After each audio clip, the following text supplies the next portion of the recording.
નમસ્કાર, આપ જોઈ રહ્યા છો નેશન પ્લસ ન્યૂઝ. હું છું આપની સાથે હેતલ ભગત. અમરેલીના ખાંભામાં 28 લાખની લોન ન ભરી શકતા યુવતીએ દવા પી આપઘાત કરી લીધો છે. જે અંગે માતાને ચિઠ્ઠી લખી અંતિમ ઈચ્છા વ્યક્ત કરી છે. અમરેલીના ખાંભામાં દેવું થઈ જતા યુવતીએ દવાની ટીકડીઓ ખાઈને આત્મહત્યા કરી હોવાની ઘટના સામે આવી છે. આ યુવતીએ આત્મહત્યા પહેલા પોતાના માતા પિતાને સંબોધીને સુસાઇડ નોટ લખી છે, જેમાં તેણે પોતાના પર 28 લાખનું દેવું થઈ ગયું હોવાનું જણાવ્યું છે. હાલ પોલીસે સુસાઇડ નોટના આધારે આગળની તપાસ હાથ ધરી છે. આ ઘટના અંગે મળતી માહિતી મુજબ ખાંભા તાલુકાના ભાડ ગામની 25 વર્ષીય ભૂમિકા હરેશભાઈ સોરઠિયા ખાંભામાં ખાનગી ફાઇનાન્સ કંપનીમાં નોકરી કરતી હતી. તેણે ગઈકાલે ઓફિસમાં જ અનાજમાં નાખવાની દવાની ટીકડીઓ ખાઈ લીધી હતી. તેની તબિયત લથડતા પ્રથમ ખાંભા અને બાદમાં રાજુલાની હોસ્પિટલમાં ખસેડવામાં આવી હતી, જ્યાં તેનું સારવાર દરમિયાન મોત થયું છે. તો યુવતીના આપઘાત બાદ સુસાઇડ નોટના આધારે ખાંભા આઈપીએસ જયવીર ગઢવીના સુપરવિઝન હેઠળ ખાંભા પીઆઈ રવિરાજસિંહ ચૌહાણની ટીમે અલગ અલગ દિશામાં તપાસ હાથ ધરી છે.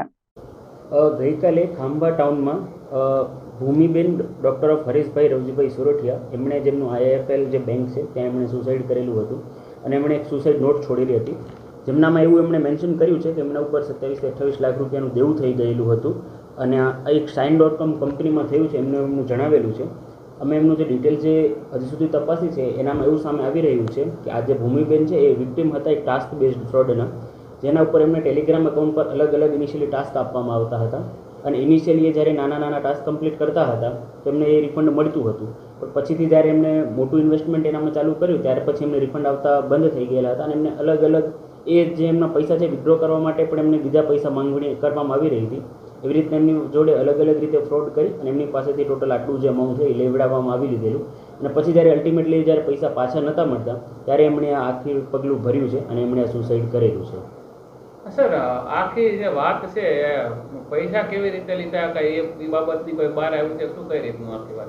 એટલે બેઝિકલી આમનામ એવું કર્યું છે અમને કે અમને ટેલિગ્રામ ગ્રુપમાં ઇનિશિયલી જોઈન કરાવ્યું અને અમને એવું કીધું કે તમારે એક ટાસ્ક કમ્પ્લીટ કરવાનો છે અને તમારે 500 રૂપીઝ પે કરવાના અને જો તમે ટાસ્ક કમ્પ્લીટ કરશો તો તમને 700 રૂપીઝ મળશે.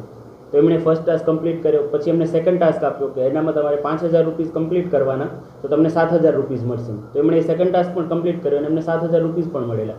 પછી એમને એવું કીધું કે તમને અમે વીઆઈપી ગ્રુપમાં એડ કરીએ છીએ અને ત્યાં તમારે વધારે ઇન્વેસ્ટમેન્ટ કરવાનું તમને વધારે મળશે.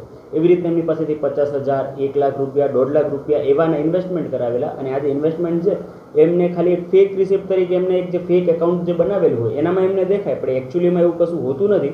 અને એવી રીતના એમની પાસેથી જે પોતાના પૈસા છે એ જ વિથડ્રો કરાવવા માટે વધારે ને વધારે પૈસા ઇન્વેસ્ટમેન્ટ કરાવી અને એમની પાસેથી આટલા પૈસાનું ફ્રોડ કરેલું છે. Dharmesh Mehta, nation plus news, Rajula. સમાચારોના સતત અપડેટ મેળવવા માટે અમારી નેશન પ્લસ ન્યૂઝની યુટ્યુબ ચેનલને સબસ્ક્રાઇબ કરો, બેલ આઇકન દબાવો અને જોડાયેલા રહો ફેસબુક, ઇન્સ્ટાગ્રામ અને ટ્વિટર પર.